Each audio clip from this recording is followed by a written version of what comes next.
Welcome back to another episode of Infidelity Tales Lab. We're thankful for your continued viewership. Before we begin, tell us, where in the world are you watching from? We love knowing our global reach. Now, let's dive into today's story. Chapter 1. The Perfect Facade. Blake Morrison stood in his kitchen, watching the morning sun filter through the pristine windows of his suburban home. At 38, he maintained the disciplined physique of his military years, though most people who knew him now saw only a successful private security consultant living the American dream. His wife Trinity hummed softly as she prepared coffee, her blonde hair catching the light in a way that once made his heart race. 15 years of Special Forces operations in classified locations had taught Blake to read people like open books. He could detect lies and micro-expressions, sense danger in environmental changes, and eliminate threats with surgical precision. Yet somehow, he had chosen to ignore the subtle signs that had been accumulating for months. Trinity's late-night phone calls that ended abruptly when he entered the room. The new lingerie that never made an appearance in their bedroom. The way she avoided eye contact during intimate conversations. The expensive gifts she claimed were from her marketing job, despite him knowing her exact salary. "I'll be visiting my parents this weekend," Trinity announced, not looking up from her phone. "The house needs some maintenance work, and Dad's back is acting up again." Blake nodded, spooning eggs onto his plate. Frank and Dorothy Ashford had always treated him with polite distance, never quite accepting their daughter's choice to marry a man from Blake's blue-collar background. The old Victorian house on Elm Street had been Trinity's childhood home before her parents moved to a retirement community in Florida 2 years ago. "Need any help? I could drive up with you," Blake offered, though he knew the answer. "No, it's fine. Just boring family stuff. Besides, you have that Patterson security consultation this weekend." She was right about the consultation, but Blake found it curious how well Trinity tracked his schedule lately, almost as if she were ensuring she knew when he'd be unavailable. After Trinity left that Friday afternoon, Blake completed the Patterson job, a comprehensive security overhaul for a tech executive who'd receive credible threats. The work was routine, but it kept his tactical skills sharp. Blake had learned long ago that complacency could be fatal. By Saturday evening, an inexplicable restlessness had settled over him. His instincts, honed by years of dangerous operations, were sending subtle warnings he couldn't ignore. Something felt wrong about Trinity's story. On impulse, Blake drove to the Ashford house on Elm Street. He told himself he was being paranoid, that marriage counseling might be a better solution than surveillance. But as he turned onto the quiet street lined with mature oak trees, his training took over. The house sat dark and imposing against the night sky, its Victorian gingerbread trim casting intricate shadows in the moonlight. Blake parked 3 blocks away and approached on foot, moving with the silent precision that had kept him alive in hostile territories. The front door was locked, but Blake had learned lock-picking from a former CIA operative during a joint mission in Afghanistan. The skill proved useful now as he slipped inside the dusty interior. The house smelled of neglect and something else, something that made Blake's combat instincts flare to life. Following the scent, he climbed the creaking stairs to the second floor. The smell grew stronger as he approached the master bedroom. Blake pushed open the door and froze. A young woman, maybe 25, was handcuffed to the ornate brass bed frame. Her auburn hair was matted, her clothes dirty and torn. She looked up at Blake with eyes that held both terror and desperate hope. A strip of duct tape covered her mouth. Blake's military training kicked in instantly. He scanned the room for threats, confirmed they were alone, then approached the girl slowly to avoid frightening her further. "I'm here to help," he whispered, carefully removing the tape from her mouth. "Are you hurt?" "Please," she gasped, her voice hoarse. "They said they'd kill me if I screamed. I've been here for 3 days." Blake examined the handcuffs, professional grade, not something purchased at a novelty store. "Who did this to you?" "A woman with blonde hair and a man with a scar on his neck. They knew things about me. Personal things. They said I needed to disappear for a while." Blake's blood turned to ice. Trinity had blonde hair, and she'd mentioned a new friend from her yoga class, someone named Victor who had a distinctive scar from a motorcycle accident. With hands that barely trembled, Blake called Trinity's number. "Hey, baby." Her voice came through the speaker, cheerful and normal. "How's your evening?" "I'm at your parents' house," Blake said carefully. "I was worried about you working here alone." The silence stretched for several heartbeats. When Trinity spoke again, her tone had changed completely. "We don't live there anymore, Blake. Why would you go there?" The line went dead. Blake stared at his phone, then at the terrified young woman handcuffed to the bed. In that moment, he realized his marriage had been a carefully constructed lie, and he was about to discover just how deep the deception ran. Chapter 2: Shadows of Truth. Blake worked quickly to free the young woman, using a paperclip to pick the handcuff locks, another skill from his covert operations days. As the metal restraints clicked open, she rubbed her wrists and struggled to sit up. "What's your name?" Blake asked, helping her to the edge of the bed. "Iris Novak," she whispered. "I'm a journalist with the Metro Herald. I was investigating." God, this is going to sound crazy.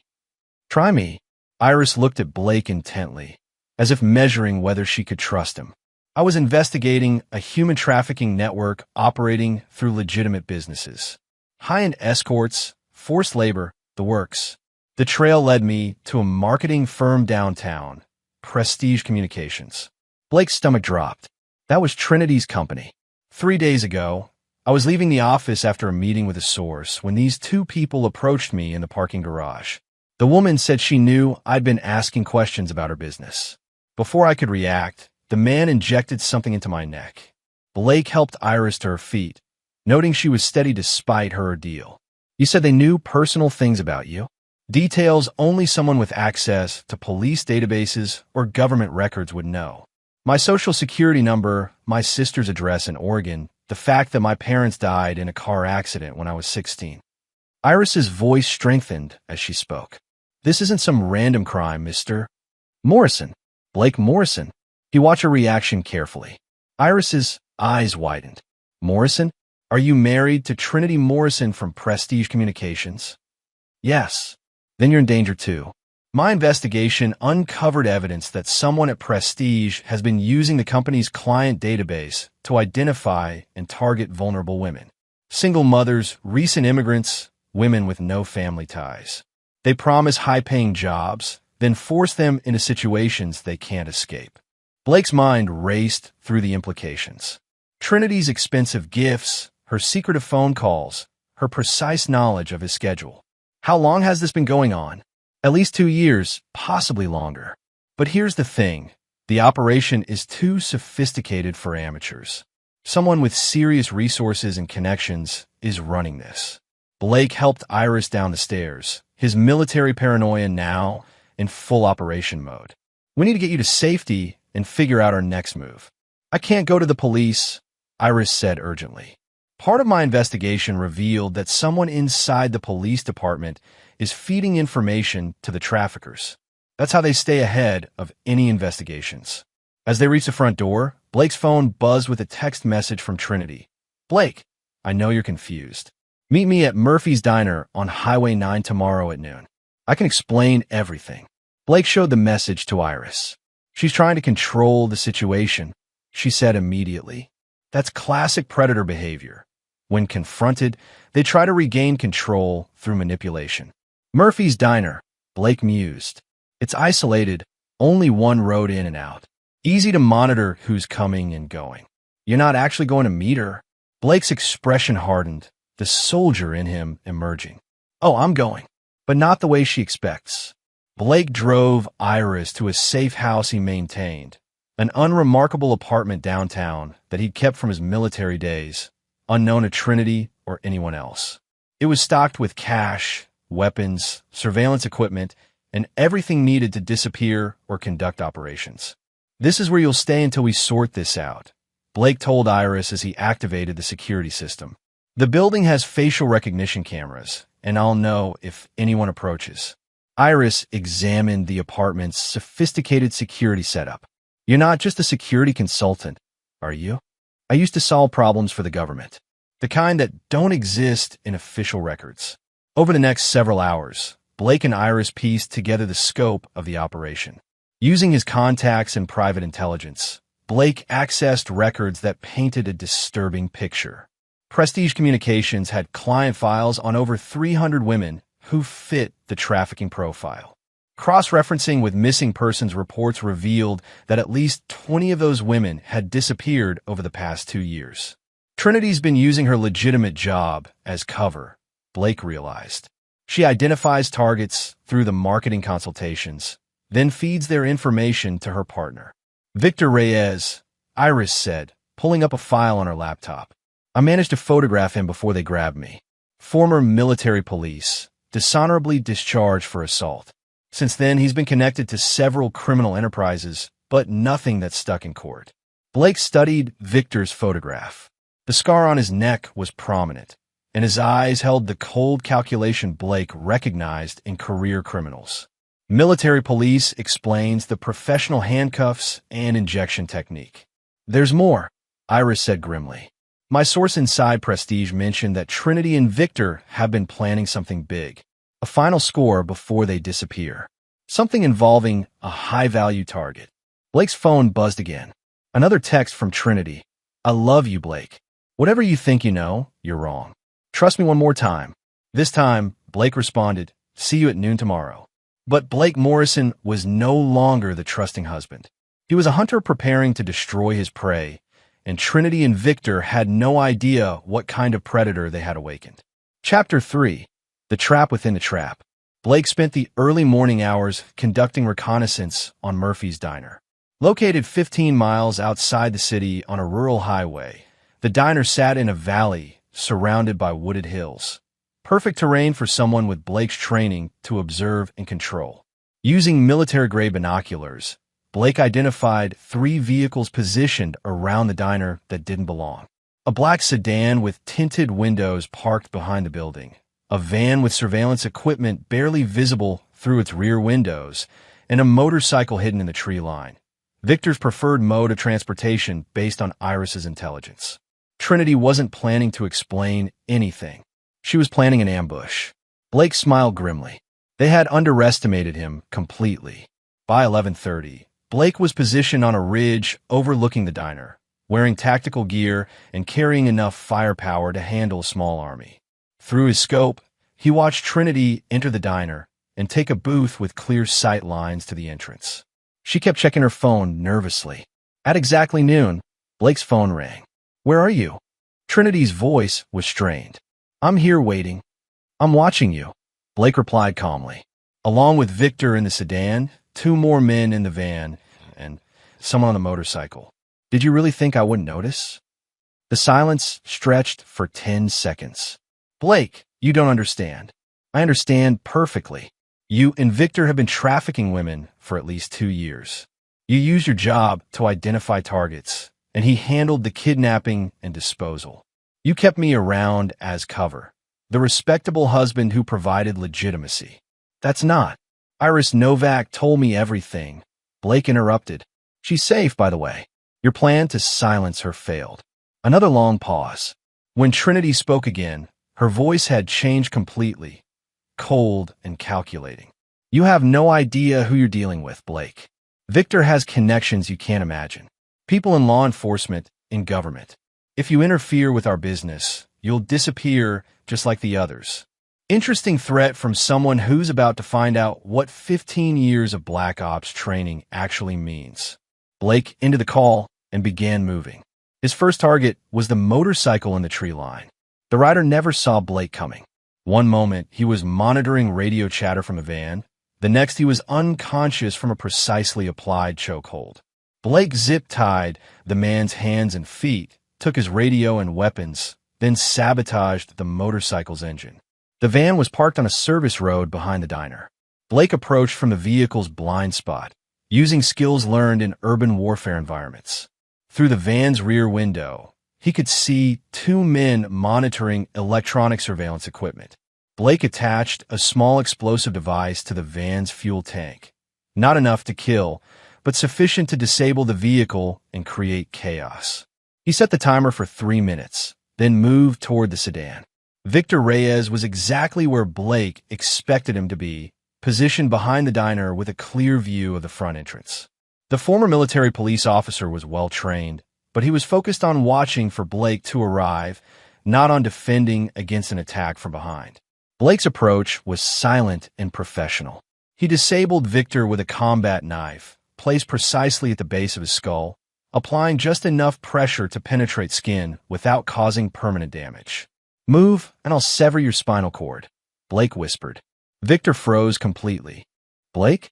Are you safe?" "For now." "What did you find?" Trinity's computer files contain a complete client database with over 400 women. But that's not the worst part. I found financial records showing payments to law enforcement officials, court personnel, even someone in the FBI. Blake closed his eyes, absorbing the scope of the corruption. "How high does it go?"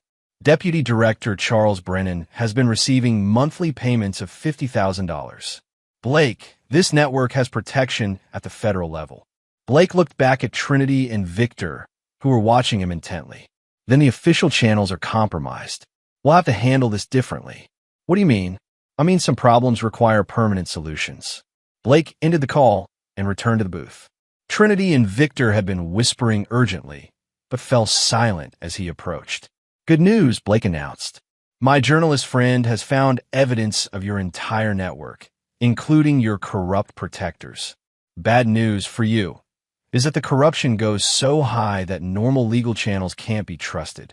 Victor sneered. "So you're stuck. You can't turn us in without risking your precious evidence disappearing." "Actually," Blake said, settling back into his seat, "it just means I'm free to handle this my way." Blake pulled out his phone and showed them a series of photographs he'd taken during his reconnaissance. The disabled surveillance van, the unconscious operatives, the sabotaged motorcycle. "You see, the beautiful thing about having your entire support network compromised is that no one will investigate too closely when you disappear. Your corrupt cops will assume you left town to avoid exposure. Your government contacts will be too busy covering their own tracks to look for you." Trinity's face went pale. "Blake, you can't be serious." "I've never been more serious in my life," Blake replied. "You've enslaved innocent women, murdered journalists, and corrupted the justice system. You think you deserve to live after that?" Victor lunged across the table, but Blake was ready. The former Special Forces operative moved with lethal precision, grabbing Victor's throat and slamming him back into his seat. "Try that again, and I'll demonstrate what a collapsed windpipe sounds like," Blake said calmly. He looked at Trinity, seeing the full scope of her evil for the first time. "I loved you. I trusted you. I built my life around you. And you used all of that to cover your crimes against innocent people." "Blake, please." "The woman I married doesn't exist," Blake continued. "She was just a mask worn by a monster. And monsters need to be put down." Blake stood up, his decision made. Trinity and Victor had corrupted the system designed to bring them to justice. That left only one option. It was time for Blake Morrison to return to what he did best, eliminating threats to innocent people. Chapter 5. The Hunter's Preparation. Blake zip-tied Trinity and Victor to their booth seats, ensuring they couldn't escape while he prepared for what came next. From his vehicle, he retrieved a duffel bag containing specialized equipment from his military days, items he'd hoped never to use again. "What are you planning?" Trinity asked, her voice barely above a whisper. Blake ignored her, methodically laying out his tools on the table. Zip ties, duct tape, tactical restraints, and a selection of implements designed for information extraction. "This is insane," Victor said, but his bravado was gone now. "You're talking about murder. That makes you just like us." Blake looked at Victor with cold disgust. "I killed enemy combatants who were trying to harm innocent people. You enslaved innocent women for profit and murdered journalists for asking questions. We are nothing alike." Blake's phone rang. "Iris." "Blake, I've been monitoring police scanners. Multiple units are heading toward the diner. Someone must have reported the explosion. How long do I have?" "Maybe 15 minutes." Blake looked at his prisoners, then made a decision. "I'm moving them to a secure location. Continue analyzing the files. I want a complete list of victims and collaborators." "Blake, what are you planning to do?" "What should have been done years ago." Blake cut Trinity and Victor's restraints, then forced them at gunpoint toward the diner's rear exit. His vehicle, a modified SUV with reinforced windows and run-flat tires, was parked behind the building. "Where are you taking us?" Trinity demanded. "Somewhere we won't be interrupted." Blake drove deep into the mountains, following logging roads that hadn't seen traffic in years. His destination was an abandoned mining facility he'd scouted during his reconnaissance of the area. Remote, soundproof, and equipped with industrial equipment that could prove useful. The mining office building still had electricity and water, maintained by a caretaker service that Blake had used for legitimate security training exercises. No one would disturb them here. Blake secured Trinity and Victor in separate rooms, then began his interrogation. "I want a complete list of every woman you've trafficked," Blake told Victor. "Names, dates, locations. I want to know which ones are still alive and where they're being held." "Go to hell," Victor spat. Blake pulled out a device that looked like a modified car battery charger.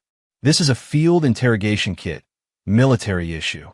It delivers precisely calibrated electrical impulses designed to cause maximum pain without permanent damage, unless I adjust the settings." Victor's face went pale.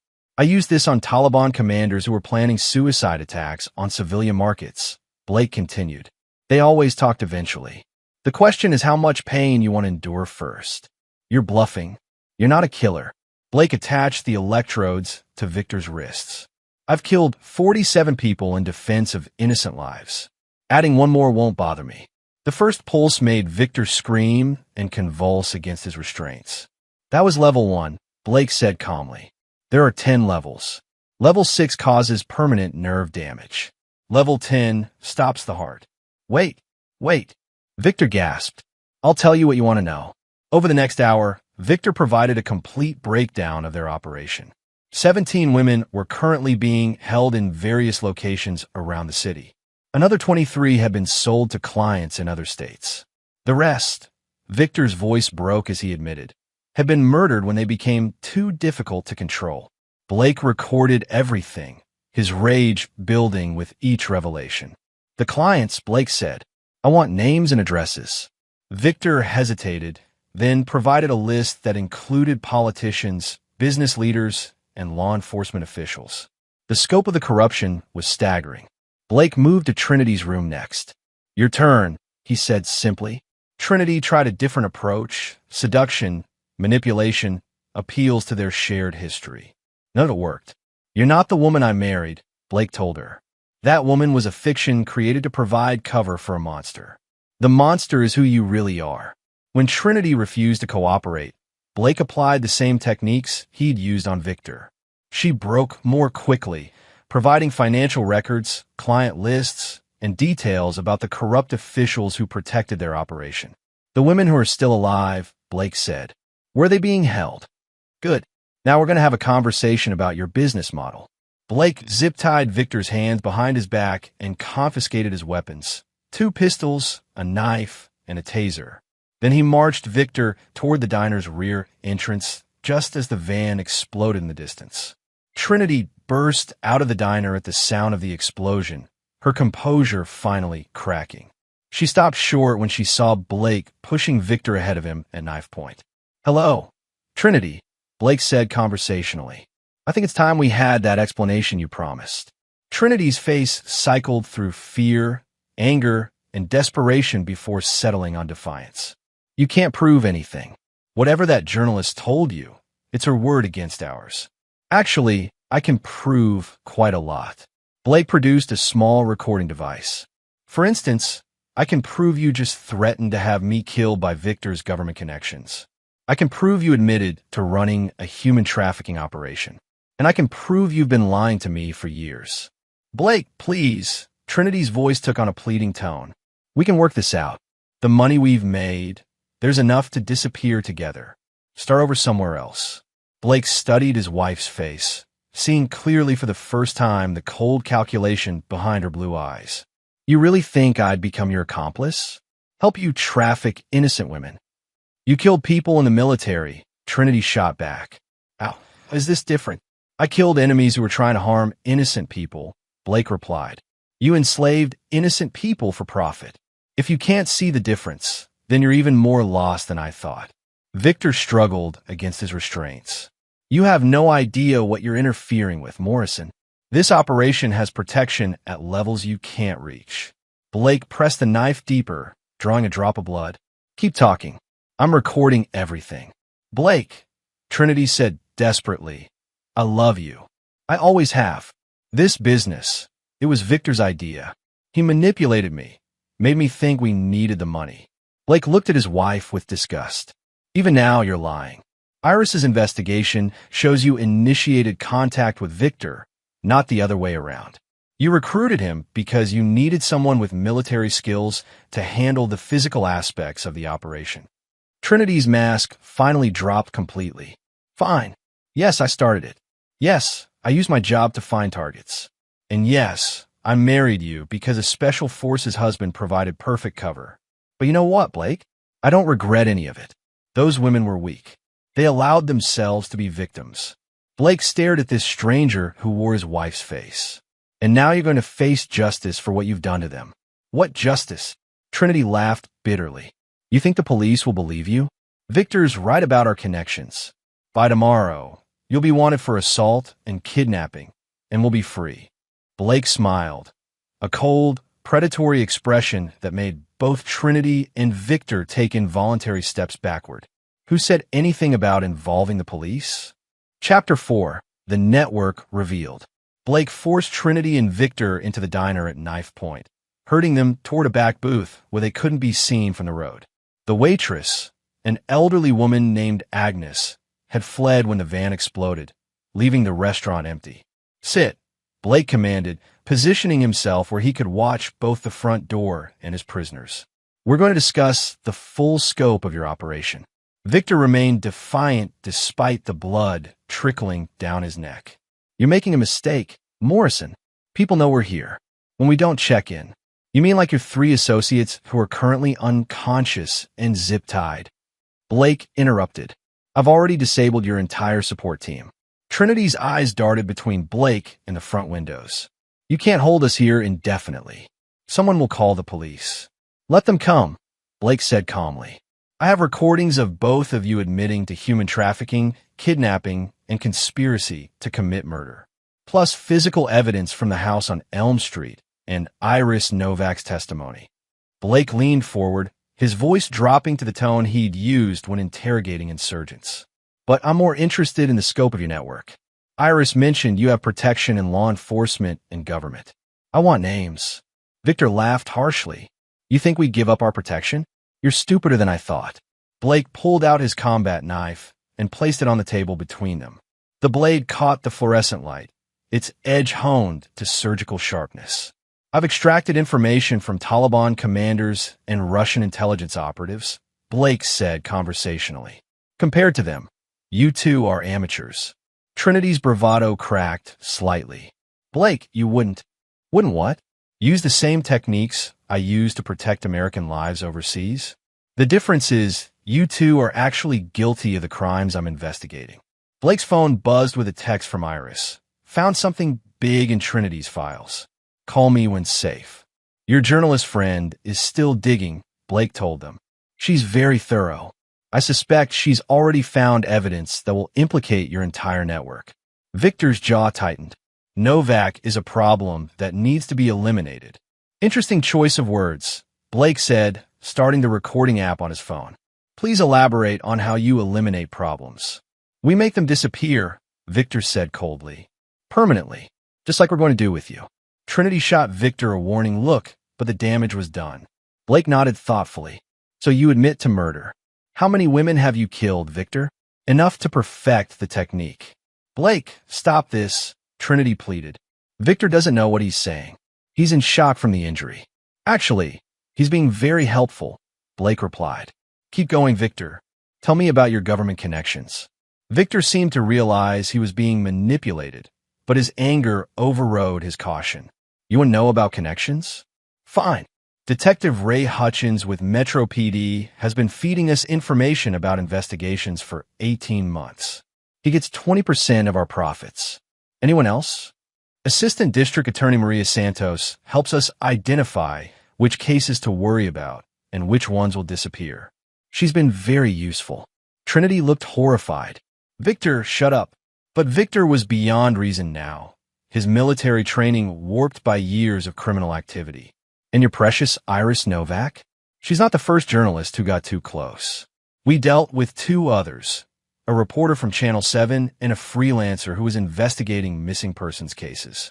Blake felt cold fury building in his chest. Dealt with them how? The same way we deal with all problems. They went for boat rides and forgot how to swim. Blake had heard enough. These weren't just criminals. They were serial killers operating under the protection of corrupt officials.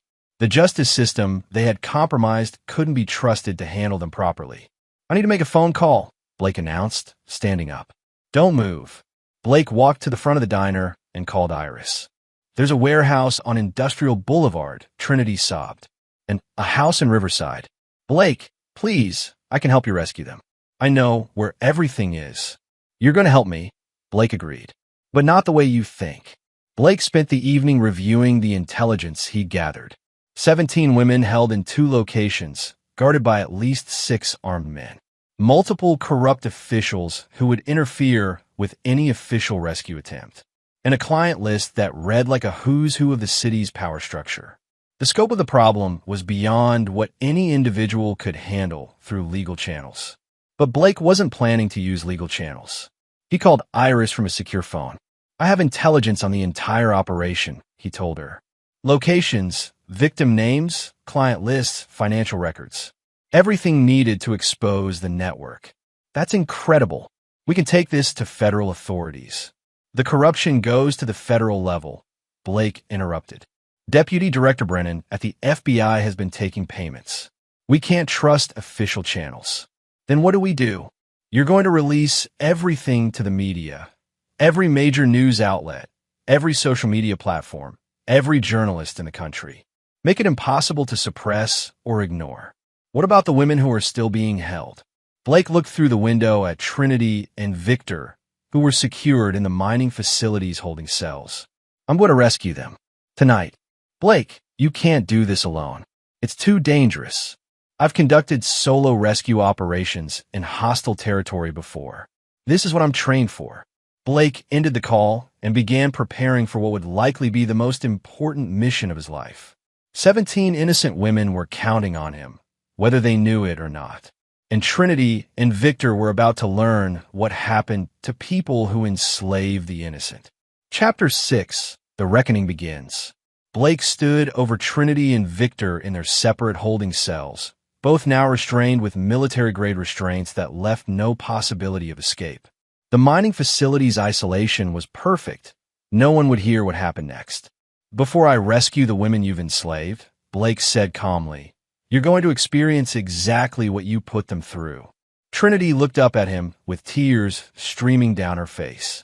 Blake, I know you hate me, but please, we could disappear together. Start over. I can change. Blake studied the woman he'd once loved, seeing only a predator desperate to escape consequences. You spent years lying to my face while you tortured innocent people. You married me to provide cover for your crimes. Every kiss, every I love you, every moment of intimacy was just part of your deception. That's not true. I did love you. You loved having cover for your operations, Blake interrupted. A special forces husband provided credibility and protection. That's all I ever was to you. Blake turned to Victor, who was trying to maintain his defiance despite the circumstances. And you took Trinity's weakness and turned it into something monstrous. You convinced her that innocent people were acceptable casualties for your profit. Those women made their own choices, Victor snarled. They wanted easy money. We just showed them the reality of their decisions. Blake pulled out his combat knife, its blade gleaming in the fluorescent light. Let me show you the reality of your decisions. Blake began with Victor's expensive watch, cutting it off his wrist. Then his wallet, his phone, his jewelry, everything that represented his identity and status. Strip, Blake commanded. What? You heard me. Everything off. Now. When Victor hesitated, Blake pressed the knife to his throat. Your victims were forced to strip for your clients. Experience what they experienced. Humiliated and terrified, Victor complied. Blake repeated the process with Trinity, ignoring her pleas and tears. Your victims felt this same humiliation, this same helplessness. The difference is they were innocent. Blake handcuffed both prisoners to chains hanging from the ceiling, the same position their victims had been forced to endure. Then he left them alone in the dark, cold cells. "I'll be back," Blake announced. "Think about what your victims went through while I'm gone rescuing the women you enslaved." Blake drove toward the warehouse on Industrial Boulevard, his vehicle loaded with tactical gear and weapons.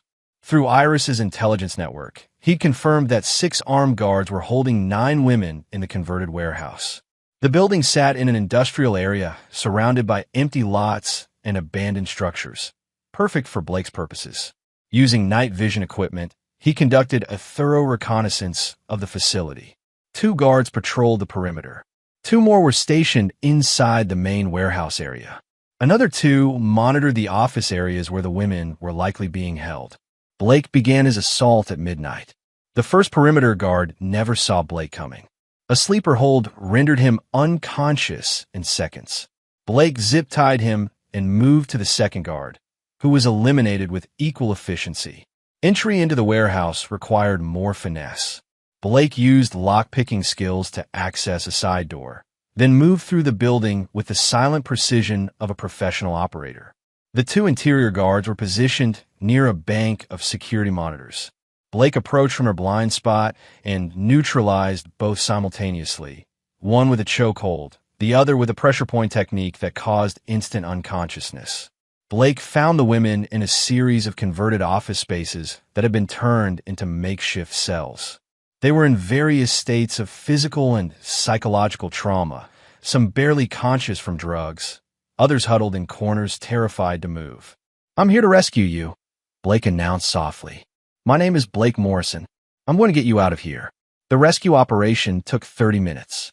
Blake used his military medical training to assess each woman's condition, providing immediate first aid where needed.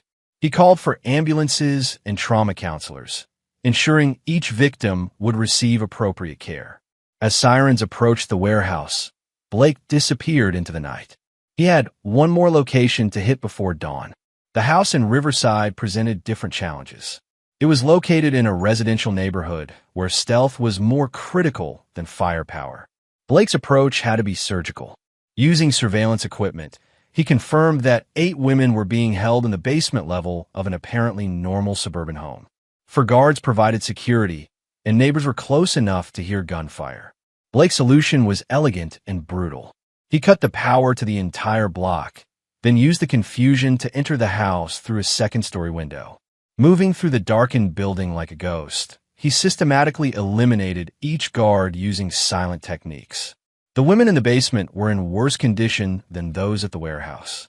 Several showed signs of severe physical abuse, and all were suffering from malnutrition and psychological trauma. Blake called 911 from the guard's phone, reporting a medical emergency at the address. Then he vanished before emergency responders arrived. By dawn, 17 women had been rescued, and dozens of media outlets were receiving comprehensive intelligence packages from Iris documenting the entire trafficking network. The corruption scandal was about to explode across every news channel in the country. Blake returned to the mining facility as the sun rose over the mountains. Trinity and Victor were still chained in their cells, exhausted and terrified from a night of experiencing what their victims had endured. "How does it feel?" Blake asked them. "Being helpless, not knowing what's going to happen to you? That's what you put those women through, except their ordeal lasted months or years." "Blake," Trinity whispered, "please. I know I can never make up for what I've done, but I can help you ensure this never happens again. I can testify against the corrupt officials." Blake looked at his wife, former wife. He corrected himself with something approaching pity. "You still don't understand. This isn't about justice anymore. This is about consequences." Blake pulled out his phone and showed them news footage from the rescue operations. Emergency responders treating traumatized women, police arresting guards, FBI agents raiding government offices as the corruption scandal exploded. "The women you enslaved are free," Blake announced. "Your network is exposed. Your corrupt protectors are being arrested. Everything you built is destroyed. Then it's over, Victor said desperately. You won. Let us go. Blake smiled, a cold, predatory expression that made both prisoners recoil. Let you go? After what you've done? Blake shook his head. No, we're just getting started. Chapter 7. Justice Delivered. Blake stood in the mining facility's main room, surrounded by the evidence of Trinity and Victor's crimes spread across multiple tables. Financial records, victim photos, client lists, and recorded confessions created a comprehensive picture of their trafficking network's scope and brutality. On his laptop, news coverage played continuously. FBI raids on corrupt officials' homes. Emergency responders treating rescued victims. Politicians and police officers being arrested in handcuffs. The scandal was dominating every news cycle in the country. You see this? Blake called to his prisoners. This is what happens when monsters get exposed to the light.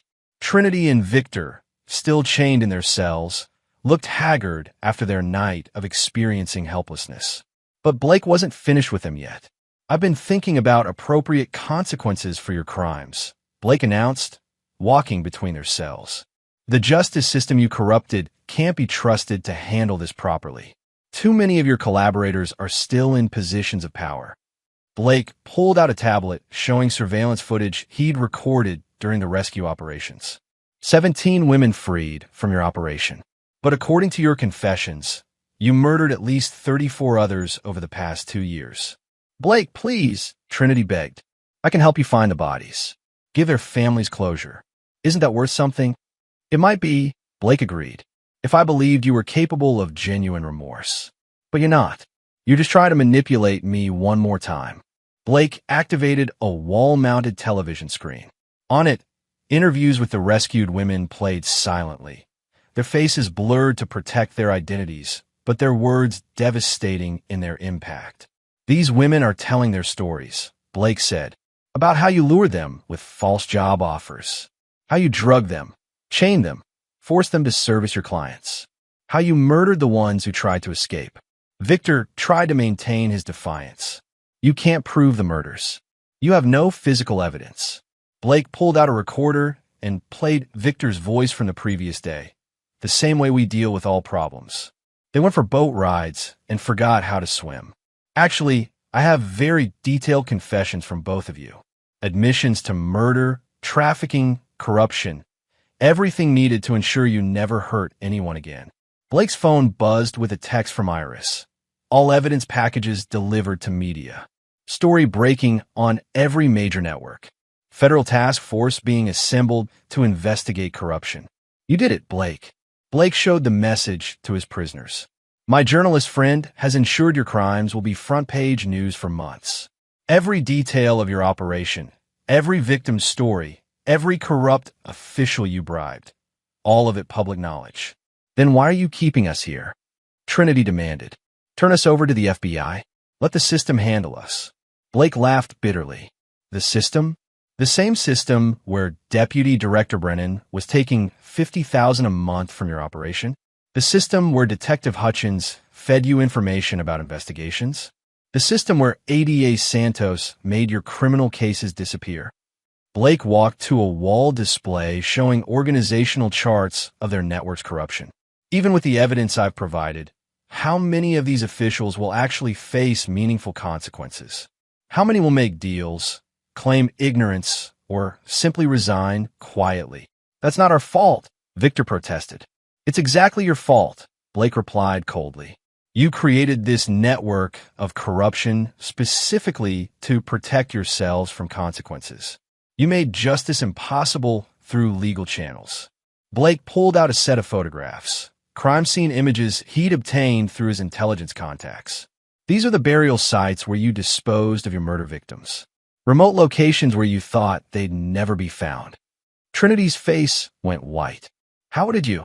I have resources you never imagined, Blake said. Military contacts, intelligence operatives, private investigators. People who care about justice more than bureaucratic procedures. Blake activated another screen showing GPS coordinates and satellite imagery. 34 graves scattered across 3 states. The FBI is already conducting recovery operations based on the intelligence I provided. You're going to turn us in then? Victor asked hopefully. Blake studied both prisoners for a long moment. Turn you in to face trial by the same judicial system you corrupted? Watch you hire expensive lawyers and make plea deals with prosecutors you've been bribing for years.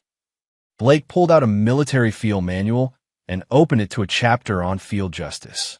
During the war, when we captured enemy operatives who had committed crimes against civilians, we sometimes couldn't rely on local authorities to handle justice properly. The authorities were either corrupt or compromised. What are you saying? Trinity whispered. I'm saying that sometimes when the system fails, individuals have to ensure justice is served. Blake walked to a storage cabinet and removed several items: rope, concrete blocks, chains, and a waterproof tarp. During your confessions, you describe how you murdered your victims by taking them on boat rides and making them forget how to swim, drowning in deep water where the bodies would never be recovered. Both prisoners began struggling against their restraints and panic. Blake, you can't. Trinity screamed. I'm your wife. You love me. You're not my wife, Blake replied calmly. My wife was a fiction created by a monster to provide cover for trafficking operations. The monster is who you really are. Blake began preparing his equipment with military precision. 34 innocent women died because of your actions. 17 more suffered months or years of torture and sexual slavery. Dozens of families were destroyed. We'll confess everything, Victor shouted. Full cooperation. We'll testify against everyone. Your confessions are already recorded, Blake said. The evidence is already in the hands of investigators. The media has the story. Your testimony isn't needed anymore. Blake attached concrete blocks to chains with practiced efficiency. The beautiful thing about your chosen method of murder is that it leaves no physical evidence. Bodies lost in deep water, never to be recovered. Blake, please. Trinity sobbed. I know I can never make up for what I've done, but please don't do this. Blake looked at his former wife with complete coldness. Did you show mercy to any of your victims when they begged for their lives? The silence was answer enough. Blake loaded his equipment into his vehicle, then returned for his prisoners. Time to go for a boat ride. Chapter 8. The Deep Water. Blake drove through the pre-dawn darkness toward Lake Meridian, a deep mountain lake 40 miles from the mining facility. Trinity and Victor sat in the back of his SUV, still restrained, their faces reflecting the terror their victims had once felt. Blake, Trinity tried one final time. I know you think I never loved you, but that's not true. Yes, I married you initially for cover, but over time... Stop. Blake's voice cut through her words like a blade. Every word you speak is another lie. You're incapable of love. You're a predator who learned to mimic human emotions. The lake came into view as the sun began to rise over the mountains. Blake had chosen this location carefully. Deep water, isolated, no witnesses. The same criteria Trinity and Victor had used when disposing of their murder victims. Blake parked at an abandoned boat ramp and began unloading his equipment. A small motorboat was secured to a hidden dock, acquired through his network of military contacts who didn't ask questions about operational requirements. Please, Victor begged as Blake loaded the concrete blocks into the boat. I'll do anything. Give you money, information, whatever you want. I want the 34 women you murdered to be alive, Blake replied. Can you give me that? Blake forced his prisoners into the boat at gunpoint, securing them to the seats with professional restraints. The boat engine started smoothly, carrying them toward the lake's deepest point. During the war, Blake said conversationally as they moved across the water, I learned that some enemies can't be reformed or rehabilitated. They're too damaged, too committed to evil. The only way to protect innocent people is to eliminate the threat permanently. Trinity was sobbing openly now. Blake, our marriage meant something. I know it did. You can't kill your own wife. You're not my wife, Blake repeated. You're a stranger who wore my wife's face while committing atrocities. The woman I married never existed. Blake stopped the boat over the lake's deepest point, nearly 200 feet of cold, dark water. According to his research, Bodies weighted with concrete blocks would sink to depths where they'd never be recovered. Any last words? Blake asked, preparing the chains and weights. Wait, Victor shouted desperately. There's something else. Something you don't know. Blake paused. What? The operation. It's bigger than just trafficking. We were recruiting the women for something else too. Something that would have made us millions. Elaborate. Victor looked at Trinity, who shook her head frantically. Don't tell him, she whispered. Snuff films, Victor said, his voice breaking. We were making snuff films with some of the women. High-end clients who paid premium prices to watch murders on live video feeds. Blake felt his blood turn to ice. How many? 7 so far. The clients paid $500,000 each to watch. Blake stared at these monsters who had exceeded even his worst estimates of their depravity. You filmed murders for entertainment? Blake, don't listen to him, Trinity pleaded. Victor's lying. He's trying to shock you. She planned it, Victor interrupted. The snuff films were Trinity's idea. She said we could make more money from killing them than keeping them alive. Blake looked at Trinity, seeing the truth in her eyes before she could form another lie. The clients, Blake said quietly. I want names. Blake, please. Names. Blake roared, his composure finally cracking. Terrified by his fury, Trinity provided a list that included politicians, celebrities, business leaders, people who paid enormous sums to watch innocent women being murdered for their entertainment. Blake recorded everything, then transmitted the information to Iris with a simple message: additional evidence. Ensure this reaches the task force immediately. Now you know everything, Victor said desperately. That's worth something, right? Information like this. Blake attached the first set of chains and concrete blocks to Victor's restraints. Information like this proves you're even more depraved than I thought. Blake, wait. Trinity screamed. I can help you catch the snuff film clients. I know where the videos are stored, how to access the payment systems. I already have that information from your confessions and computer files, Blake replied. The FBI will find everything they need. Blake lifted Victor to the edge of the boat. The former military police officer tried to struggle, but the restraints and weights made movement impossible. Any of your murder victims who begged for mercy? Blake asked. Victor's face twisted with rage and fear. You're a killer just like us now, Morrison. What does that make you? The difference, Blake said calmly, is that I kill monsters to protect innocent people. You killed innocent people to become monsters. Blake pushed Victor over the side. The weighted chains pulled him under immediately, his final scream cut short by the dark water. Blake turned to Trinity, who was hyperventilating with terror. Blake, please, she whispered. I know I can never earn your forgiveness, but please don't do this. Find some other way. Blake studied the woman who had shared his bed while planning murders for profit. What other way? Life in prison where you'll manipulate guards and other inmates? Escape attempts funded by your hidden assets? Plea bargains that reduce your sentence. Blake attached the chains to Trinity's restraints. You corrupted the justice system specifically to avoid consequences. There is no other way. Blake, I love you, Trinity said desperately. Whatever else I've done, that part was real. Please don't let your last memory of me be like this. Blake looked into Trinity's eyes and spoke with quiet finality. My last memory of you is finding Iris Novak handcuffed to a bed in your operation. Everything before that was a lie. Blake lifted Trinity to the edge of the boat. She wasn't struggling anymore, just staring at him with a mixture of terror and desperate hope. Our wedding vows, she whispered.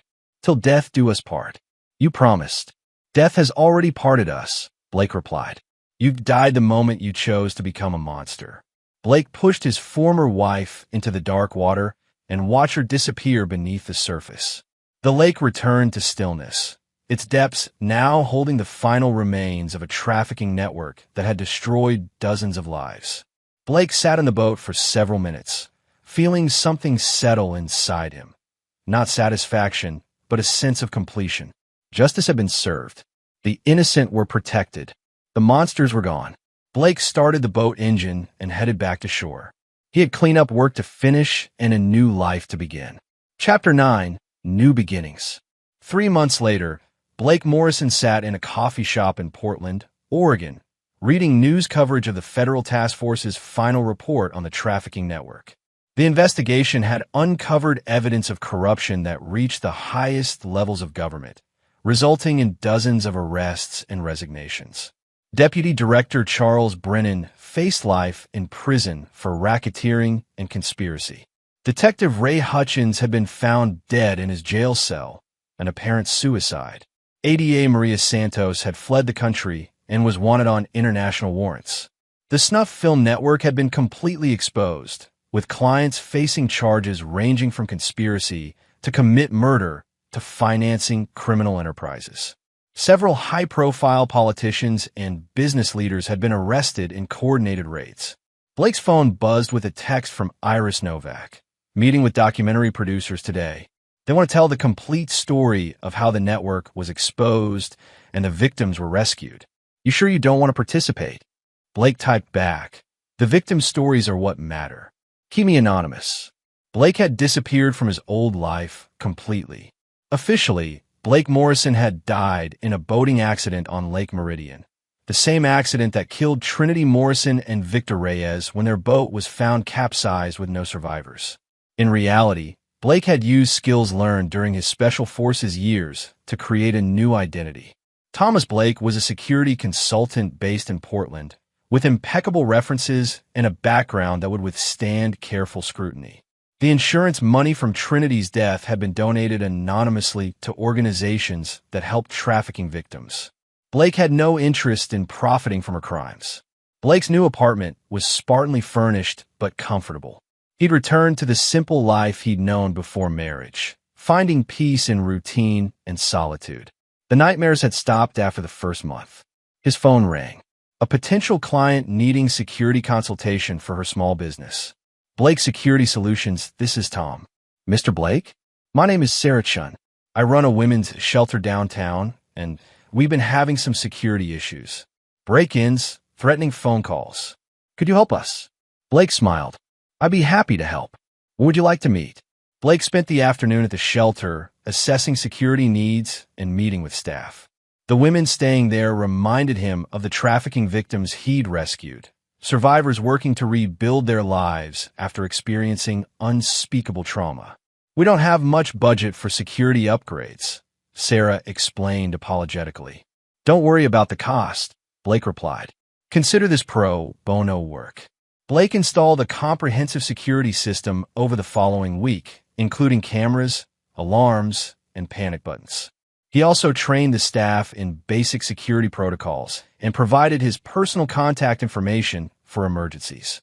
Why are you doing this? Sarah asked as Blake completed the installation. You could make more money working for corporations. Blake looked at the women in the shelter's common area. Mothers with children, young women trying to start over, elderly women who had nowhere else to go. Sometimes protecting innocent people is more important than making money, he said simply. Blake's new life settled into a satisfying routine. Security consultations during the day, volunteer work at the shelter in the evenings, martial arts training to stay sharp. No romantic relationships. He wasn't ready to trust anyone with that level of intimacy again. On the anniversary of Trinity and Victor's deaths, Blake drove to a mountain overlook near Lake Meridian, not to mourn them, but to reflect on the path that had led him here. His phone buzzed with a news alert. The last of the trafficking network's major clients had been sentenced. A former senator who received 25 years for conspiracy to commit murder in the snuff film operations. Blake deleted the alert without reading the details. That chapter of his life was closed. As the sun set over the mountains, Blake received a call from Sarah at the shelter. Tom, we have a situation. A woman just arrived with her 2 children. She's been trafficked for 3 years and finally escaped. She's terrified her captors will find her. Blake was already walking toward his vehicle. I'll be right there. Blake Morrison was dead, killed by the betrayal that had destroyed his marriage and his faith in the justice system. Thomas Blake was someone different, a protector who used his skills to help innocent people rebuild their lives. He'd found his purpose again, not as a husband living a suburban fantasy, but as a guardian standing between predators and their prey. Blake drove toward the shelter as night fell over the city. There were people who needed protection, and he would provide it. Some threats required legal solutions. Others required permanent ones. Blake was prepared for both. In his rearview mirror, the lake disappeared into darkness, holding its secrets beneath the deep water. The monsters were gone, the innocent were protected, and justice had been served. Blake Morrison was finally at peace. And there you have it. Another story comes to an end. What did you think? I'd love to hear your thoughts in the comments below. If you enjoy this story, consider joining our community by subscribing. It means the world to us. For more stories like this one, check out the recommended videos on screen. And I'll see you there.